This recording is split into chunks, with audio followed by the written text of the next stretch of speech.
पाठ 8 a game of chance.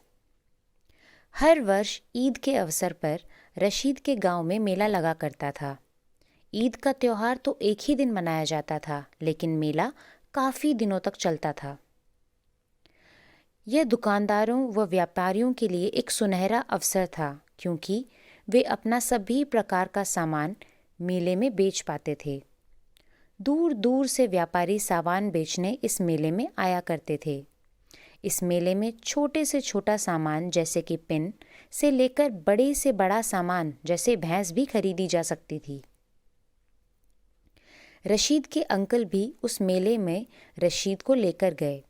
साथ में घर पर काम करने वाले भैया भी थे। मेले में बहुत भीड़ थी, इसीलिए अंकल उन्हें रास्ता दिखाते हुए मेले में ले जा रहे थे। मेले में रशीद के अंकल को उनके कुछ दोस्त मिल गए, जो कि चाहते थे कि वे उनके साथ समय बिताएं। अंकल ने जाने से पहले रशीद से कहा कि क्या वह उनके वापस आने तक मेला भैया के साथ देखना चाहेगा। रशीद यह सुनकर बहुत खुश हो गया, लेकिन अंकल ने रशीद को चेतावनी भी दी कि उनकी वापसी तक वह मेले में कुछ ना खरीदे और ना ही बहुत दूर जाए। रशीद ने अंकल से वादा किया कि वह उनके लौटने का इंतज़ार करेगा। रशीद और भैया सभी दुकानों पर गए। वहाँ ऐसी कई चीज़ें थीं जो रशीद खरीदना चाहता था, लेकिन उसने नहीं खरीदी, क्योंकि वह अपने अंकल के वापस आने का इंतज़ार कर रहा था। फिर वे दोनों एक दुकान पर आए जिसका नाम लकी शॉप था। वहाँ दुकानदार मध्य आयु का था। न तो वह बहुत ज़्यादा जवान था, न ही बूढ़ा। न तो वह दुकानदार आलसी था और न ही बहुत फुर्तीला। वह दुकानदार चाहता था कि हर कोई अपनी किस्मत आजमाए। खेल के लिए एक टेबल पर 1 से 10 तक की संख्या लिखे डिस्क थे, जो नीचे की ओर थे।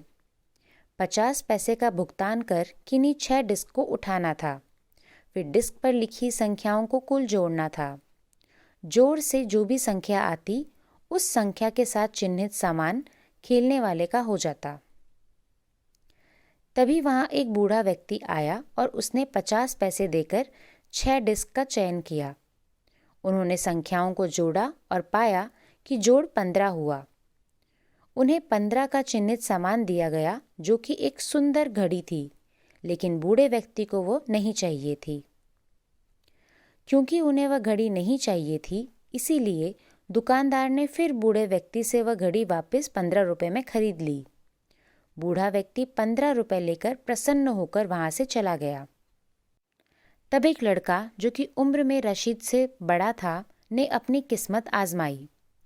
उसे एक 25 पैसे की कंघी मिली।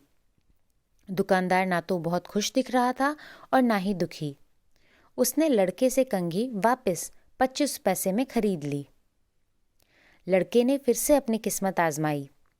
उसे अब 3 रुपये का फाउंटेन पेन मिला। फिर उसने तीसरी बार कोशिश की और इस बार उसे 25 रुपये की कलाई घड़ी मिली।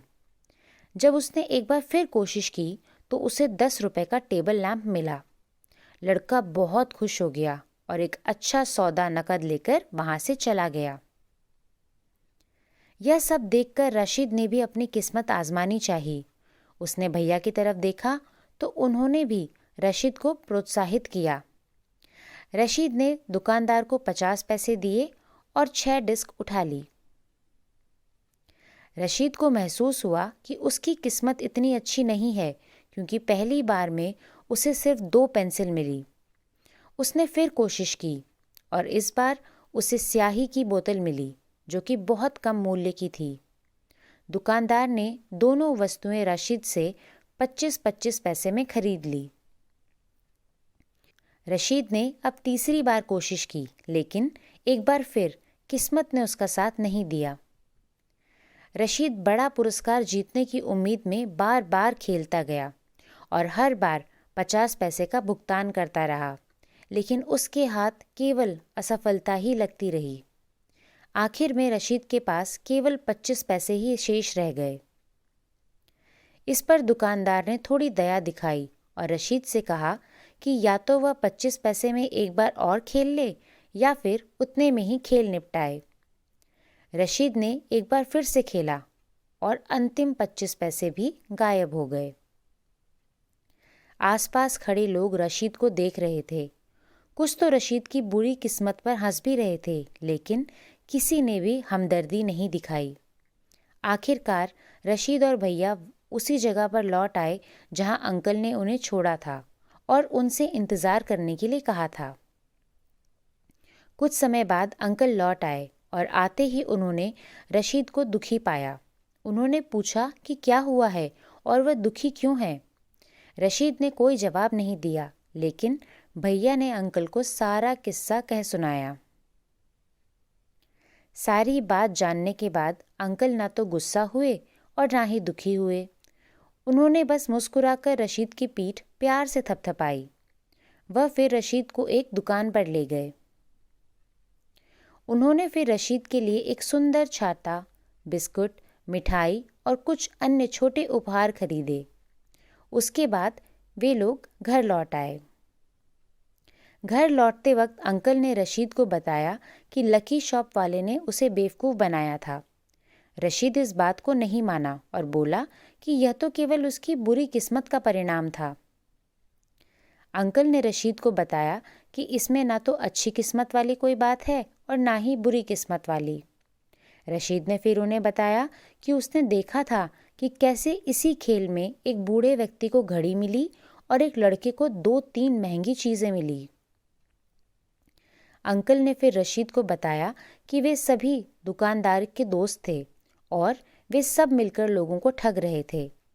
यह सब नाटक लोगों को ठगने के लिए और किस्मत आजमाने को लुभाने के लिए कर रहे थे। अंकल ने फिर रशीद से कहा कि उन्हें बस रशीद के पैसे चाहिए थे और वे उन्हें मिल गए। अंकल रशीद को सलाह देते हैं कि अब वह यह सब भूल जाए और अपनी बुरी किस्मत या अपनी मूर्खता के बारे में किसी को भी ना बताए। तो इस तरह भोले रशीद ने दुकानदार की चाल में फंसकर अपने पैसे गंवा दिए। उसे बाद में समझ आया कि कितनी आसानी से वह बेवकूफ़ बन गया और उस चालाक दुकानदार ने उसके सारे पैसे लूट लिए। कहानी से सीख: यह पाठ हमें दिखाता है कि कैसे किस्मत आजमाने वाले खेल कैसे भोले भाले लोगों को लुभाकर बेवकूफ़ बनाते हैं। इसीलिए हमें इन सब के बारे में सोच विचार कर फैसला लेना चाहिए और ऐसी चालों में फंसना भी नहीं चाहिए।